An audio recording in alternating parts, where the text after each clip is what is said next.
normally require a response. Okay, so yeah, sometimes you have to find out if the group you're with is going to actually engage in any humour. All right, well, it's good to be with you, and I'm just going to share some insights perhaps that you may already know. So I may just reinforce some things you know, but there's a great quote from a writer I love. He said that oftentimes we don't need to be taught so much as reminded.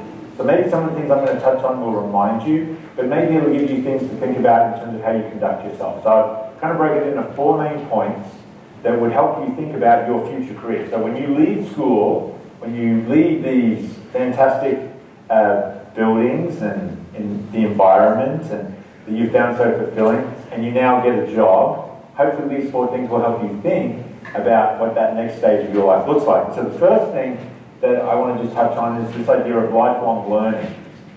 And so I'm going to frame it maybe a little differently. I'm not one for this sort of fancy, fluffy language. So let me just kind of cut to the chase. You probably become very good at knowing how to pass your classes. In fact, some of you sitting here have become very good at taking tests. You have learned how to succeed in school. And that requires a very interesting skill set. Let me tell you one thing that can be a little challenging for you. You may not have learned how to learn. You may think you have because you know how to pass a test. But have you learned the habit, the skill of learning? Because this is different. So I'll give you one example.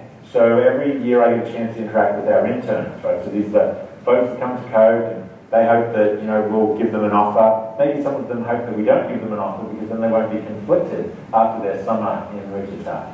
But sometimes we'll work on exercises and we'll do things that hopefully will cause them to reflect.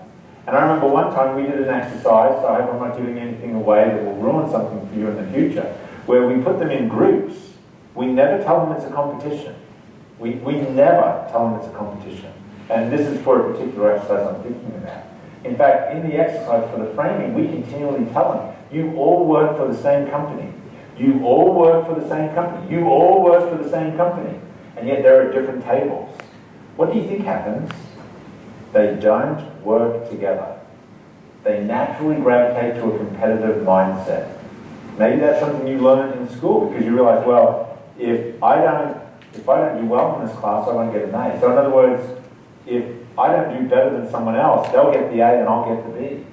And we'll think about it in that competitive landscape. That's not all bad. But here's the problem. In life, sometimes we choose to compete with the very people we should actually be cooperating with. And in fact, I would suggest much better than cooperating would be collaborating. But you've got to develop this habit of lifelong learning. So have you learned how to learn, or have you just learned how to pass the test? How to get a good grade? Because they're not the same. They are certainly not the same.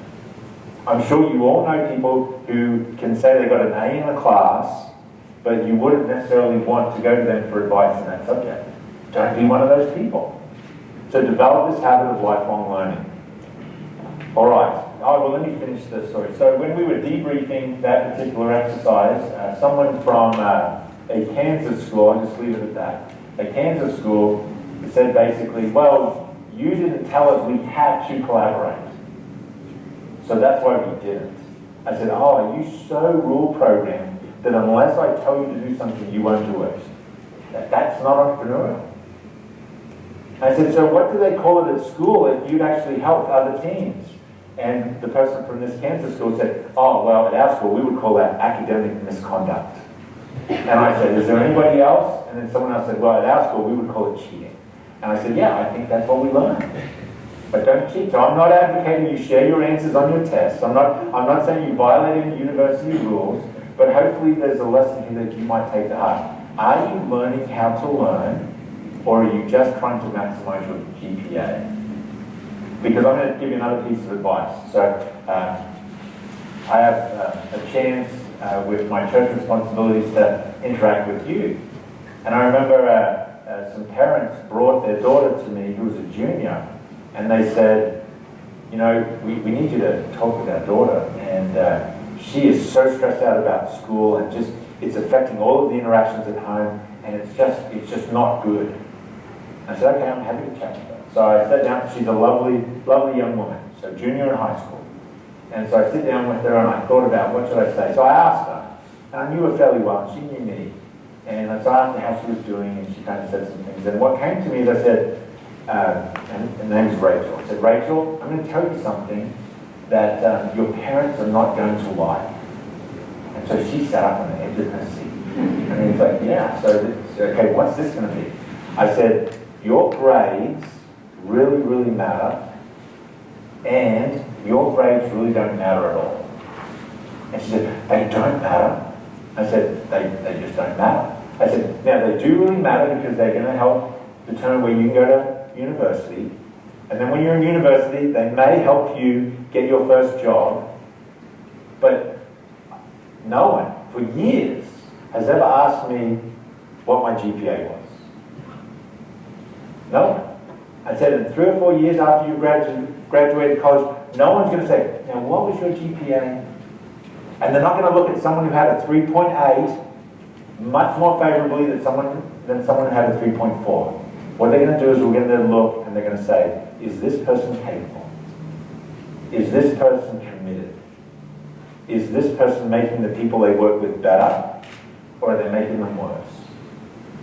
So think about what that means for you. You're learning valuable information and knowledge and hopefully skills, but are you learning that in a way that makes you a lifelong learner? All right? Second, rate of change. Have you developed, and you should in school, develop a can-do mindset? So let me tell you what I mean by that. It's very easy for us to become complacent. So a quick story, a business story. So a fellow, I'll just call him Frank. So Frank called me one day and said, I'm having a problem with one of my employees that's not dealing with sort of a change we're making in the organization very well. And I knew about Frank's situation because I knew Frank's boss well, and I knew Frank was actually struggling with a very similar situation. Because what had happened is Frank had gone into an acquired company that we had bought, and there was very little in terms of structure and systems in place. Frank built a system really from the ground up, and he did a very good job, and it was actually necessary as we integrated that company into the Koch family of companies. He did a very, very good job. But the business had matured, and here we were about 8 years later. We no longer needed that degree of oversight in that area. So we needed to radically change what we had in that area. And Frank was struggling. He just couldn't let it go. He just couldn't see a way to really just destroy what he had built. And this is the insight. It's very interesting to me that when we come into a new environment, we seem to be much more comfortable as humans driving change. So when we see sort of an open landscape and nothing's been built, or perhaps someone else has built it, we're very comfortable destroying it. We're comfortable saying, well, look, you've got to change it, we've got to make it new, we've got to transform. And we seem to be willing to incur the costs to make the changes that we believe will be more valuable. And that's right. But it seems to be harder for us to change and destroy the things that we ourselves have built. We just hold on to it too tightly. So I actually gave Frank some coaching for his employee, and about 3/4 of the way through the conversation, it seemed, he stopped. He said, you know, actually, I think what you're saying really applies to me. And he said, so what should I do? And I said, it's really simple. And I think we called him Frank, didn't we? So it's very simple, Frank. I said, you have one of two choices if you want to be successful. One, you need to develop just this can-do mindset where you're going to say, you know what? It doesn't matter who built it to get us to where we are. The reality is there's something different that needs to be done going forward, and I'm going to do it. I'm going to get in, I'm going to get my hands dirty, and I'm going to be the agent of change I once was again. And he said, oh, okay, all right. You said there was 2? And I said, yes, there was 2. Put your hand up now and say, I'm not sure I'm right for this reorg. I'm just not sure I'm the right person to do this. He said, well, why would I do that? I said, because if you don't do that early, here's how this is going to play out. I know your boss pretty well, and you know him pretty well as well. If you are resistant, and this goes on for 3 or 4 months, it's not going to work out very well for the organization, and it's not going to work out well for you personally. Because then you'll start to show up as an obstacle, as a constraint, as someone who's not actually applying our principles at work by embracing change. I said, so either of those paths are profitable for you and the company, but you have to decide. You have to make a decision, decide. So he thought about it, and he thought that he can do the raising of the hand, and we ended up moving him into a different job and doing very, very well in a new job. But he reflects on that experience a lot because that took a level of humility and honesty that he might not have been willing to do if he'd just been holding on too tightly to the past, thinking he had to defend what he had done. Because it may have been the right thing, and I can even attest to it. I think what he did was the right thing. It's what that business needed then. But as we move forward in time, it wasn't what the business needed going forward. And so we need to be very sensitive to the fact that sometimes the things we build, we hold on too tightly to. We become too attached to our own brilliance. Well, I thought it up, it must be great. And therefore it must be great for all time. Well, I think we know intellectually that's not true. So we need to develop this can-do mindset that we're always going to engage in this process of change and learning. So the third one I've bucketed is this idea of a mutual benefit versus entitlement. So I think we're pretty comfortable. We're in the business school here. I think you understand how this works in business. For a business to survive long term, and then indeed for it to thrive, it has to engage in mutually beneficial relationships with its customers. I think we get that. I think I'm preaching to the choir. You understand it needs to be voluntary exchange. You understand that you need to create value for your customers so that they voluntarily choose to give you their money, and then you're sharing that product with them so you can be successful. I wonder if you've ever thought about applying that model to yourself and think about your employment relationship. Have you ever thought about your role as an employee? I need to create real value for the company that I work for so that they're happy to continue to employ me. Have you ever thought about it that way? It's useful to.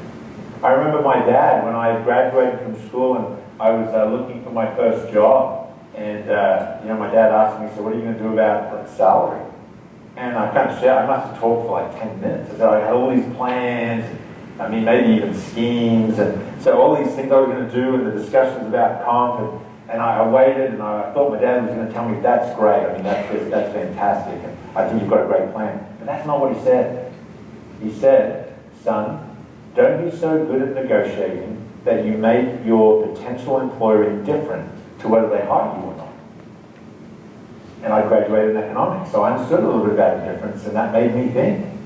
And I thought, wow, is it possible that I could be so difficult in the hiring process, thinking I was getting everything that I deserved, but I made the employer start to think, who is this problem child? Why is he so difficult? Yeah, he may have something to offer, but the cost is so high as well. Do we really want to employ him? So that caused me to start to think more deeply about what does that employment relationship look like? Am I really creating value for my employer in a way that if they have to make the hiring decision for me every day, like every day when I walk in, and it's actually a bit of a joke at Koch. It's probably not a very appropriate joke, but sometimes those who have been around a while, we have our little badge, pull out my wallet, I run it against the scanner, and then the light goes green, and say, okay, I've earned another day. And you may think, well, what's funny about that? Well, there's a principle in that as well. Have I earned my keep for another day? I'm not entitled to my base salary. I should see my base salary, whatever you negotiate, as an advance on the value that you should create for your employer. It's incredibly important you see it as mutually beneficial. Because sometimes what happens in an acquisition, and this is just the reality of the difficulty in buying sort of a public company, they have a certain mindset. And everybody gets a pay raise every year. They call it a merit increase. And what you do to merit is you are an employee of record on the date of the increase. And that we found that's not always true, that sometimes they actually increase the pay of people who have died, who are still on the books. But that's a separate problem, right? And you'd be surprised how much that actually happens. But if you only have to just be an employee on that day to get that pay increase, what incentive is that for you to improve your performance? Or to find ways to push the business forward, or find new ways to improve results? You don't have it. And so what happens sometimes is we start to think that we're entitled to our base salary. We just assume that our salary is what we get, and if we do a really good job, they'll pay us a bonus at the end of the year. Well, we should think about every dollar that we earn as really a forward on the value we're expected to create. At the end of the year, there might be some accounting, some businesses may be willing to put much more weight on the bonus at the end of the year. But don't ever mistake the salary you receive as something you're entitled to. Make it something that you've earned because you've engaged in this mutually beneficial relationship with your employer. And then the fourth idea is something that we do at Koch when we look at businesses. And we look at businesses and potential acquisitions through a capability lens. So I was at a school yesterday, and one of the students I was with asked me, could you describe Koch's sort of primary sort of industry or product? And I said, no. And he kind of looked at me and said, well, how would you define your business? I mean, if you don't have a product or an industry. I said, well, we would define it through a capability lens. What are the things that we think we do better than competitors that enable us to create value in the marketplace? So that's something we talk about at Koch, even when we think about our businesses. Are we applying our capabilities so that we can create value? Or think about that, how that applies to you personally. Do you think about it that way? So if you're working with someone else on the team, who gets to do what responsibility? Is it really being decided based on, I'll give you one example, availability. Who has availability? Let's give the responsibility to whoever has more availability right now. That may be the exact wrong thing to do. Instead of saying, who do we think has the best chance of pushing this forward and helping you be successful? How do you divvy up work in your groups? Do you try to make sure it's all 25%? Do you try to, if it's a group of 4, do you try to even the load? Or do you try to think about, I'm not saying make it disproportionate, but are you actually really thinking about what does it make sense for this individual to do? Because this is a very different way of thinking about problems. So rather than thinking about people as a part of a group or a class or a global parade, you can start to see them as individuals and you think, what does it make sense for this individual to do? So have you thought about that for yourself? Do you look around and say, well, I can't believe they're getting to do that? Well, fine, maybe they're better suited to do that. What are you better suited to do? And are you working on those things? So you shouldn't be envious of those around you who are working on things they both find meaningful and that they're good at. I would suggest instead of worrying about others, you worry about yourself and say, how can I use my skills? How do I develop my aptitudes, because we're all different, into value-adding skills that then I can apply in ways that are creating value for customers, for the business I work with, and for those I interact with. And so oftentimes when we think about development, and I had this question yesterday, and so maybe I'll forestall it if one of you wants to ask it, is, so what is Koch going to do in terms of a formal development plan for everyone who joins who is an X, an accountant, an engineer, you know, an IS graduate? And my answer is a little confusing to people who want rigid certainty. If you want to come and be a part of a plan that requires everyone to go on a rigid rotation, the environment code wouldn't be for you, because the building block I just gave you affects all of the decisions that we make. So do we have people who rotate? Yes, we're not opposed to rotation, but the decisions about rotations need to be driven about what's right for this individual. And when we have that lens, we increase the likelihood, it's certainly not perfect, we increase the likelihood that people end up doing work that they find meaningful and fulfilling. Because isn't really that what it's all about? Hopefully you're working hard at school so that you can go do something you enjoy. Well, I'm going to suggest hopefully you're enjoying what you're doing now. So hopefully you're doing things that you're finding fulfilling and meaningful. And if you're not, change something. And when you get into the workforce, you should be able to work on things that you find fulfilling and meaningful. And if they're not meaningful to you, you need to change something. Because you will never be able to outcompete someone who really loves what they do and they see the value of it. If you're just punching a time card, you will get outcompeted every day. And so if you think about these lessons, I'm just trying to prod you to think more deeply about the you in your career. If you're going to wait for someone else to manage your career advisor, they can give you good input, but it's only as good as to the extent that you take it. If you wait for a company to then manage your career, you're going to miss out on the great opportunity that you have to explore and find out. What's your individual contribution? What can you do that will make a difference? How can you make the lives of the people around you better? And if that's your lens, your life will be very fulfilling. If it's about money or success, then it'll end up being pretty empty. You might not think so. You'll be able to buy a lot of nice toys, but you'll end up with a pretty empty existence. So I'm going to finish with a final thought from Adam Smith. I don't know if any of you had a chance to read Russ Roberts' book, How Adam Smith Can Change Your Life. I would strongly recommend it. But he has a great part in there, and he writes a lot about, well, he writes entirely, basically, about Adam Smith's other book. I think we generally know, particularly in business and economics, about wealth of nations. But the other book that he wrote about moral sentiments, the theory of moral sentiments, deals with something very different. Even though in Smith's mind, they were obviously interrelated. We kind of bifurcate them. But Russ talks about in his book that in this life, we all want to be loved. We all want to be loved. We have this sort of innate desire to be loved. Adam Smith posits there are two ways to reach that state. There's two ways to get to be loved. One is fame and fortune, because the famous and the rich don't seem to be short of people who love them and adore them and then seem to sort of give them great acclaim. But he says in the end that's pretty hollow. So the other route to being loved is to be lovely. So to act in a manner that would actually be lovely. And that over time what that translates into is a substantive feeling of being loved, appreciated, respected, admired, because the behavior in which you engage, the esteem in which you hold others, is truly something that could be described as lovely. And so you might say, well, that's a little esoteric, but it's interesting to think about how do you want to be viewed as an employee? Someone who's smart or someone who makes people better? When you think about your performance, do you want to be someone who gets things done no matter how many bodies are in the corridor and you say, yes, I managed to get the job done? Or do you want to be a part of a team where people say, well, we need to get stuff done. We really want that individual to be a part of our team because they know how to help everyone else be better to get things done. So you may wonder, what's the point of sort of what I'm sharing? I'm going to conclude with this point now. Is you may think that the people who succeed in life are the people who know the most, or they're the smartest. That's very rarely the case. It normally falls sustainably with people who are principled, that have a vision, that try to make the people around them better. They're the people we really look up to. Stalin got things done. We got a lot of stuff done, but we don't revere him.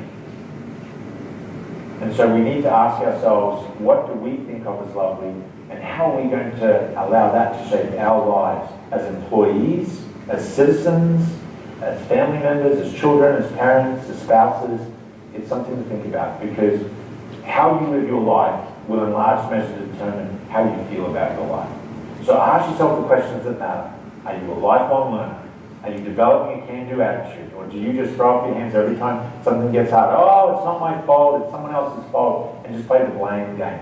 Or you can take ownership and say, I'm going to be an entrepreneur. I'm going to find a way to get through this. I'm going to find a way to improve things. And if you ask questions of yourself, you'll find that your life is a little more challenging than some, but certainly much more fulfilling. So I hope you choose the more challenging, but more fulfilling route. So thanks.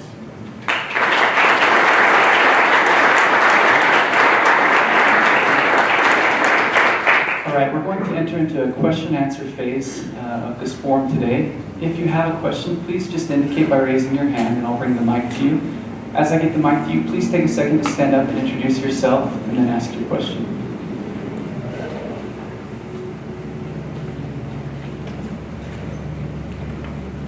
My name is Dylan Cunningham, and I'm an MMIS major.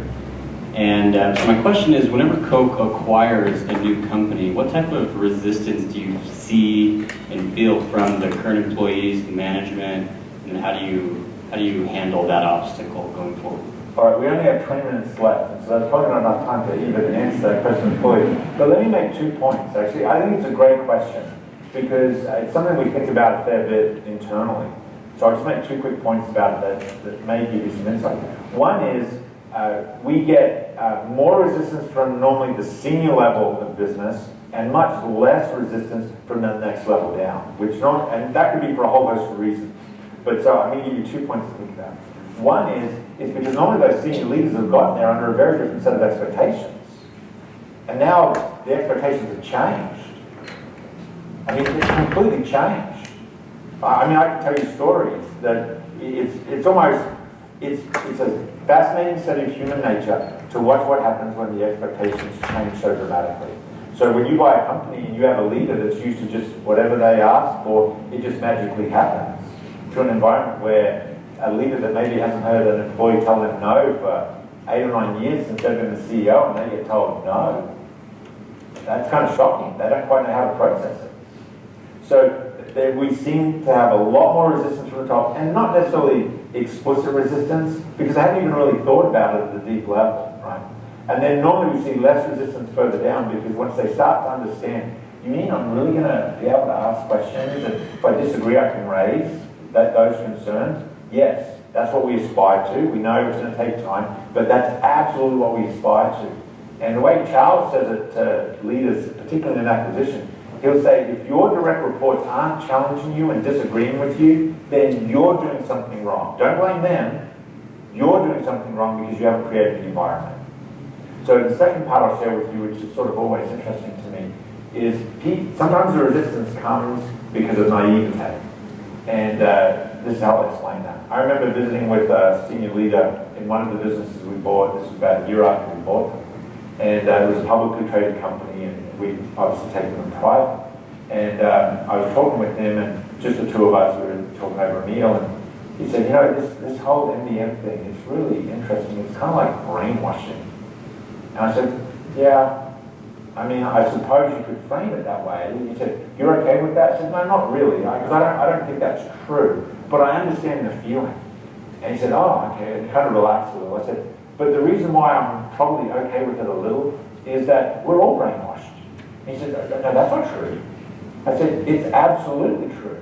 He said, well, give me an example of how sort of I was brainwashed before Koch. I said, well, you believe every dollar of revenue was good. Well, it is. I said, no, it's not. You guys were selling products you were losing money on that you should have discontinued years ago. We've just now provided clear, transparent measures of that we're now cutting this tail of unprofitable products out. Well, but it's revenue, and you don't understand. If you get more revenue, then that helps the share price. I said, you were losing money on that revenue. And so we went back and forth and said, see, you don't even question the assumption. It's so hardwired in your brain that every dollar of revenue is good, that it's affected your behavior. Here's the difference. We at least have the courtesy to tell you what the mental models are that we'd like you to use to run our business. So there's lots of people walking around who are completely brainwashed, but they wouldn't call it brainwashing because they've never taken the time to think about what mental models influence my behavior. So that's why I wouldn't call it brainwashing, but when someone does, I'm okay, because it's not really brainwashing so much as trying to help them think differently about a business that they think they've thought about appropriately. So I'll conclude, I can talk about this one all day. It's a fascinating question, because what it does is it demonstrates the incredible capacity that people have to change when they choose to change, but also the high likelihood that many people will choose not to change and therefore also be correct. You know, Keynes once said, it's so interesting to me, it's almost ironic, that Keynes, when he was trying to really push his ideas, and so we needed more and more government spending, he was having trouble having his ideas be received by politicians, he made a very interesting statement. He said that every politician is a slave to some defunct economist, meaning that everybody has in the back of their mind an economic model. They might not like the one you're presenting now. So for example, when we buy a company and we say, well, this is how we want to think about a business, this is how we want to run the business, this is how we want to think about paying employees. They always, you know, I don't think we can do that. And you say, well, why not? Well, because we do this. I said, well, why is that any better than any other way? Well, that's the way we do it. Well, yeah, that doesn't make it good. That's just the way you've done it. So it's getting them to think more deeply about the models of what they do today. And most people don't do that. That just becomes baked in, and they see any change as threatening. And we shouldn't do that. We should be wise enough to say any potential change could be an improvement, doesn't necessarily mean it will be, but any potential change could be an improvement. Am I able to appropriately and realistically think about what I'm doing today and is there an improvement as possible? And we find a lot of people, they embrace what we're doing. When we take the time to explain, it's based on principles. It's not just policy changes, it's deep held principles about how we want to run our business that then bubble up into the approach and the disciplines that we're going to apply as we do it. So with time, receptivity goes way up, but that initial wave is difficult, but it's particularly difficult for those who have been very successful in the old regime. So again, that was probably more than you wanted, but that gives you some things to think about. So next question. There's one over here. Christian Forrest, finance and economics major. So if we have a natural proclivity or aptitude in a certain area, how do we discover what that is and then work to our comparative advantage accordingly? All right, so the simple way to do this is take some risks. And I don't mean risks of life and limb. Do things that are different, right? I remember when I was an undergraduate, it was a little bit on a dare, but I am not, I was about to say, I'm not a theatre person. My wife would say I'm pretty dramatic or full of drama, but I'm not theatrical by any means. But I decided at the end of, I didn't start college until I served a mission. I came straight out of high school, went on a mission, and then I came home. And then so I did my 4 years all in a block, there wasn't a break. And so the second semester of my freshman year, I came up with this idea. I was going to take a class for fun every semester. Just a class that I didn't need to take, and sometimes it would fit into the GE requirements, but sometimes it wouldn't. But just to explore this idea. So I did a theatre class, and it was an interesting experience because you may not have noticed this, I speak a little differently. And I went to BYU, and so I sounded a little different at BYU. I had this little accent. And so the professor of this class, he said, oh, we're doing a play, you should audition. I'm like, I don't really have any ability. But he kind of badged me, and I did, and he gave me a part. It was a very small part, but it was a speaking part in a comedy, and sort of played off my accent. So that was a lot of fun for me, right? That was sort of a really interesting experience. I also learned that I would never, ever want to do that with my life. But it was a really interesting experience. But I think sometimes crossing things off your list is as important as adding them to your list, right? So I learned through that process, but I also learned something else. I remember I was sitting backstage with a group of these theatre folks who, a couple of them were juniors and seniors, and that we were having this conversation, and they kind of included me, which was a little bizarre. I was just kind of on the periphery. And they were saying, all the people in the science building and the Canada building, the sort of business school, they need to come over here into the HVAC, that's the theatre and the arts building, and they need to do some theatre club, they need to get some culture, and they need to get sort of well-rounded. They were kind of on this, sort of bent, like, wow, people need to come over and experience what we've got and sort of learn a little bit more about, what we do. And I listened to all of this, and I thought, yeah, I think there's some truth to that. Yeah, I think there's some wisdom in that. And then it occurred to me, I said to them, I I have a thought. Maybe you guys could take a business class or a science class. Like, no way, we're not going over there. Have you met those people? I'm like, I'm one of those people, right? And so what I realized is that a lot of that self-labeling, we do. And we don't need to. And so I think that sometimes we too narrowly define ourselves at what we're good at. We need to just be willing to explore and try things. And just be open to that possibility. And know that just because you don't succeed the first time you try something, doesn't mean you don't have some aptitude. You might learn something. So a book I really like in this space is the book Mindset. The fact that we all can cultivate a growth mindset. And be just open to experiences and learn from it. We don't have to be successful at everything we put our hand to have a successful life. In fact, that might be a pretty boring life if you only stick to those things that you know you can actually do reasonably well. Life is to be lived. And so just be willing to try different things and see how you feel when you do it, and be willing to take a little bit of a risk and bet on yourself a little bit, and be open to the possibilities. Because I think we've become too narrowly focused. If you're doing business because you think that's the route to the highest salary, then I'm sad for you. No, really, I'm sad for you. If that's the only reason, if that's the compelling reason for you to study business, I'm sad for you. Find a different reason, either in business or change something. Work in a business where you're actually passionate about it. So I remember someone studying business and they loved theatre, and they said, well, I'm doing business because it'll get me to a high salary. And that's kind of how they said it. Yeah, because I need to be responsible, and then I'm like provide for my family. And how depressing! You're not even got a job yet, and you're already depressing yourself. And so I said, well, you need to change something. Well, but I'm going to do business. I said, well, can you do business in theatre or in the arts? Have you thought about that? Oh, that would be interesting, right? And so next time I saw that person, I kind of pepper them with questions. They perked up a little bit because they started to match something they think they needed to do with something that gave them purpose. If you don't have purpose, life is not very fulfilling. So I'm not saying drop your business classes, but maybe for one or two of you, that may be the right answer, right? You have the epiphany, you say, what I really love is this. So, personal stories. So, after my mission, I went home, I worked to save some money for school, and as I was getting ready to leave, because I left from Australia to come to the States to go to BYU, And then my dad talked to me, and I read econ in high school, and I decided from a young age, I want to study economics. I'm going to study economics. So I'm leaving to go to school, and my dad says to me, and he's an accountant, right? So very practical. He's Scottish, right? So you have to count the pennies, and that's kind of sort of how he's lived, right? And he said, look, I know you're going to study economics, but you need to get a degree in something practical like accounting. So will you promise me that you'll study accounting? So do I lie to him to make him feel better, or do I tell him the truth? And I was non-committal. I said, I might take a couple of accounting classes. But I said, but Dad, I'm going to study economics. So I did. I got an economics degree, and I went back to Australia, and I got this job, and it sort of was working in consulting, and so we'd get together every Sunday night, and my dad would say to me, so what did you do this week? And I would explain some of the things I did, and he would say, well, why don't they just do that themselves? Why do they pay you? They can just do that themselves. But they can't, because they're good at their business and they want help running their business. They're good at the core, the product or the service. And they're not used to really thinking about their business holistically. And so this is a chance for them to pay someone else and help them be better at it so they can spend more time doing the things they're good at, right? It's a comparative advantage argument, but maybe a little bit of absolute advantage in some ways as well.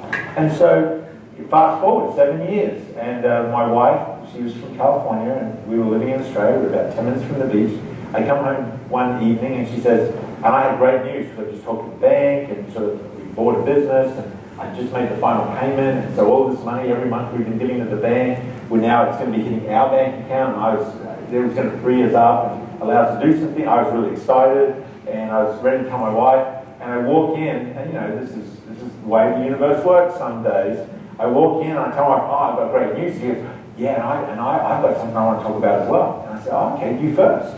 And she said, I've been thinking, we would be happier living in the States.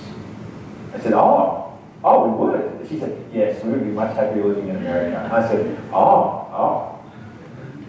And she said, so what have you got? I said, just a little thing with the bank. So we'll figure it out. So, and decide what to do. So we decided, well, always loved economics, so I was going to go back to school. So I did. Applied to George Mason. I did a PhD in economics at George Mason. So then when you go to tell your parents, I'm sure you've all had this feeling, right? So I was a little older now. I wasn't an undergraduate. I get to go visit with my parents. We lived about 5 minutes away from. I had 2 young girls. This is my mum's only grandchildren. She had 5 boys, and these are daughters.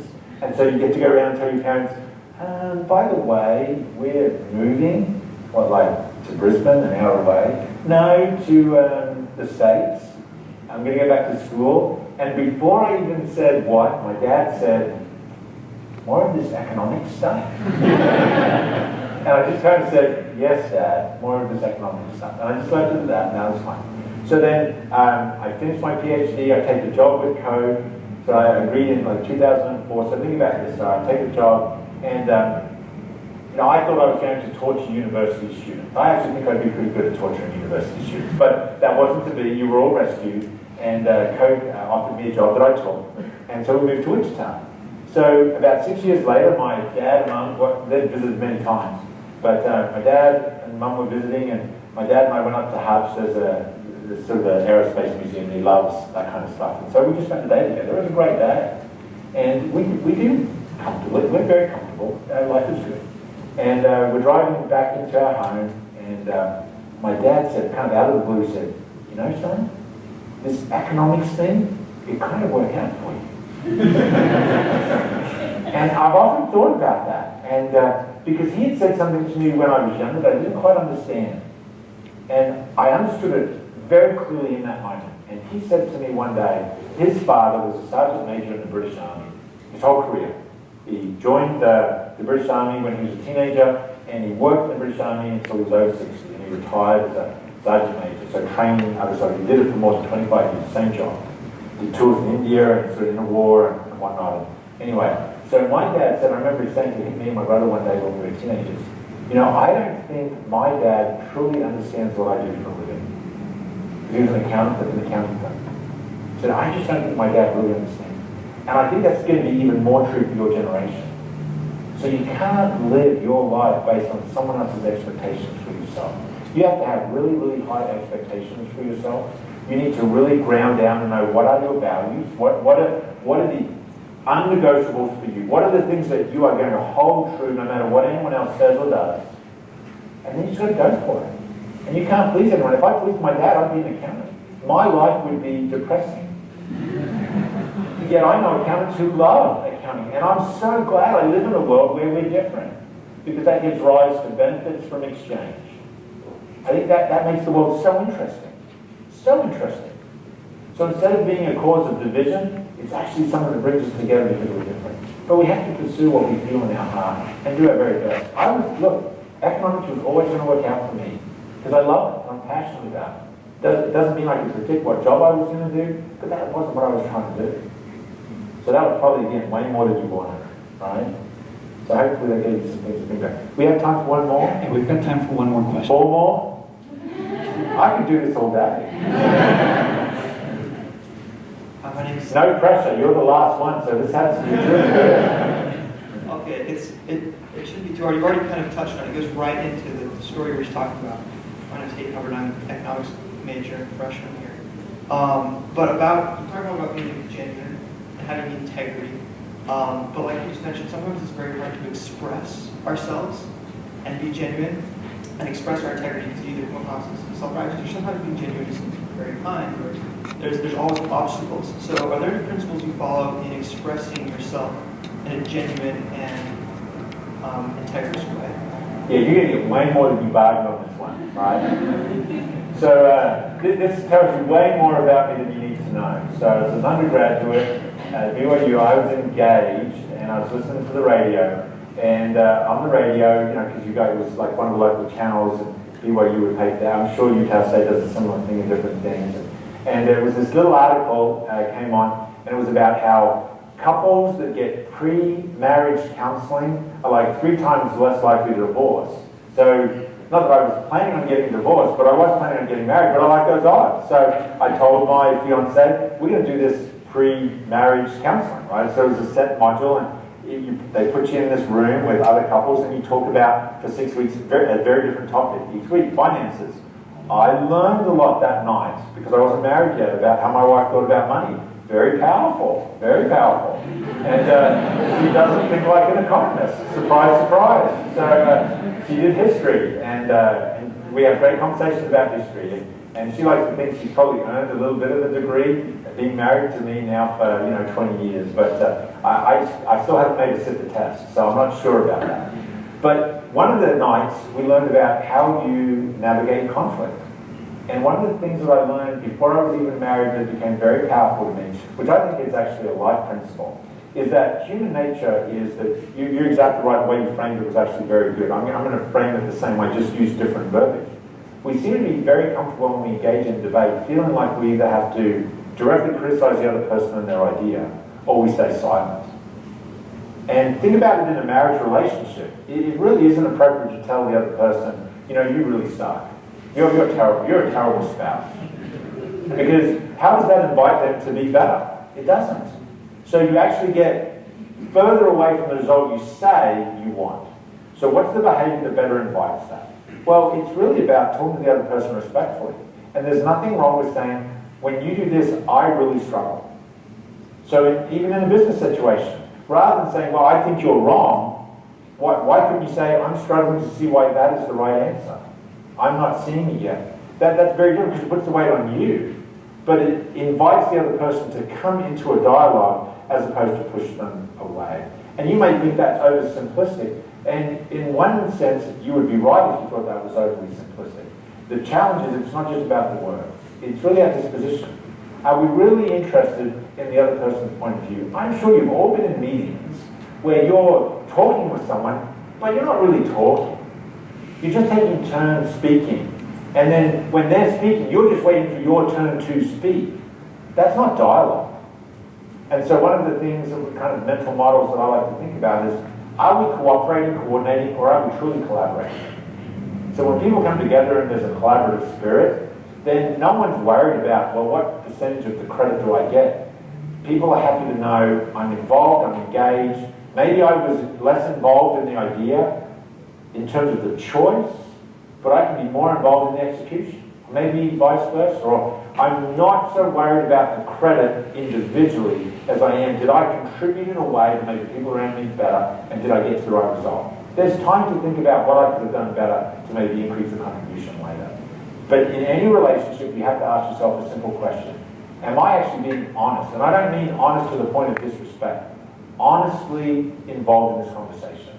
So if someone is failing at something, it's not respectful to stay silent. It just isn't. If you know someone's going down the wrong track and you say nothing, you're not being respectful. In fact, it's the exact opposite. Now, it doesn't mean they will always appreciate the tough message. But if you do it the best you can, maybe with time they will, and a relationship will develop so that the dialogue becomes very simple and easy between those two people. Because people know their intent is to help me. So if they're critical of an idea I put on the table, I know it's not me they're having a go at. They see something that I don't yet see, and we give each other the benefit of the doubt. And we don't do that. I mean, look at the social discourse in our country at the moment. No one's doing that. No one's doing that. Well, I shouldn't say no one, I'm being absolute now. Very few are doing it.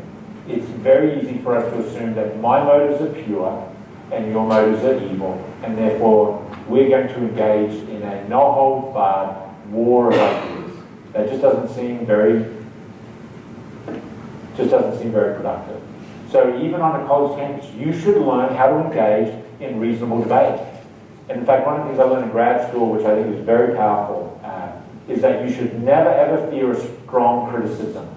You should always fear a weak defense. So if someone's attacking something you believe or an idea you propose, welcome it. Okay, well, what am I missing? Help me understand. Share your assumptions. Have the discussion. Doesn't mean you have to change your mind or be silent, but engage respectfully. Now, if they're not respectful, maybe that's something that you will need to avoid in the future. But it doesn't mean you should change your behavior to be someone that you would find abhorrent. I'll refer you back to my Adam Smith. Are you engaging in a way where you could honestly say, that behavior is lovely? Not nice, I don't mean gooey, nice. I mean lovely, in that it seems to be respectable and respected behavior. Did that give you some things to think about? Are you married? Oh, well, see, put this advice to work and maybe you will be.